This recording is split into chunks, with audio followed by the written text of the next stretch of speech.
He may have been merciless, but the last traces of a conscience in Rudolph's heart had probably slowed him down. However, now that he had killed someone with his own hands, a turning point that few people ever reach, Rudolph had finally awakened. No, he finally understood. It's just like squeezing dough out of a bunch of morons. The same old game of musical chairs. If there's a pile of money in front of you, the first one to reach it wins. The slow ones just get kicked down to hell.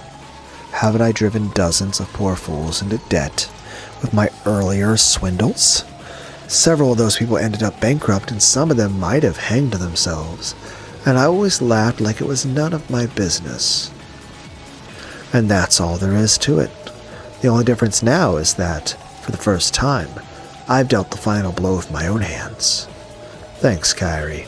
You're always the best at cutting away my naivete. Yeah. Rudolph's evil laugh rang out. The laugh was so purely evil, it was almost soothing. Hypocritical evil that still contains some pangs of conscience is far more repulsive to behold. If a man's committed to doing great evil anyway, how much more pleasant and gallant it is when he's wholly devoted to his goal.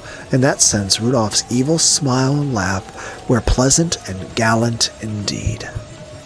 Which means the brutal, bloody stage of the dining hall must have been soothing as well.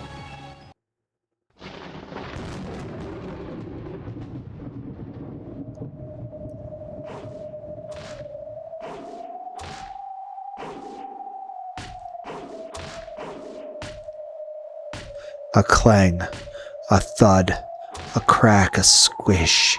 A strange mixture of these sounds kept repeating over and over at the same tempo. Each time a red splash landed on the tablecloth dangling nearby. "Jessica-chan, can you hear me?" Kyrie asked this with the sort of smile any aunt might make to her niece. However, Jessica didn't answer. There was nothing particularly surprising about this. After all, by now her nose had been broken, her eyes had been smashed, her teeth had been knocked out, and not only her nose but her entire face was now hardly recognizable as a face, just a lump of bloody flesh. Kyrie finally stopped her task of repeatedly smashing Jessica's face with the stock of her gun. Still sitting on top of Jessica, she tossed her gun to the side, pulled a compact out of her pocket, and looked at her own face in the mirror. Then finally, she realized that her face was covered by speckles of fresh blood. How terrible. These clothes will have to go too. Laughter noises. With a muffled laugh, Kyrie shakily rose to her feet. Jessica wasn't moving anymore. She had been convulsing a bit until a second ago, but now she was as still as a stone. Smashing a woman's face is nothing new to your aunt, okay? Sorry about that. If you hadn't resisted, I could have given you a much cleaner death.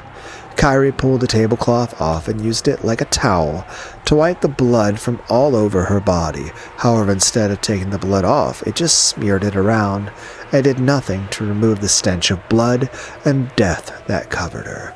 When she got tired of rubbing the tablecloth against the blood, Kyrie walked over to the extension line telephone in the corner of the room. Then she dialed the number for the cousin room in the guest house. "Hello,"